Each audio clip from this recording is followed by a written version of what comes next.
Hey guys, in this video I'm going to quickly walk you through that how to add HDR effect on your videos in CapCut.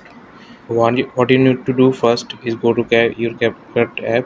After that you have to open your project or your video. I'm going to open. So what you need to do to add HDR effect on this video, you have to search filters in this bar.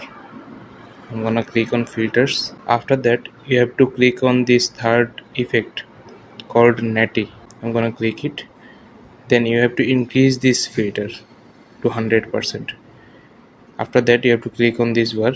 Then what you need to do is make sure this filter is all over your video, right, like this. Okay, now you can see, so this is how you can add HDR mode on your videos or photos in CapCut. Thanks for watching. Please subscribe and like this video.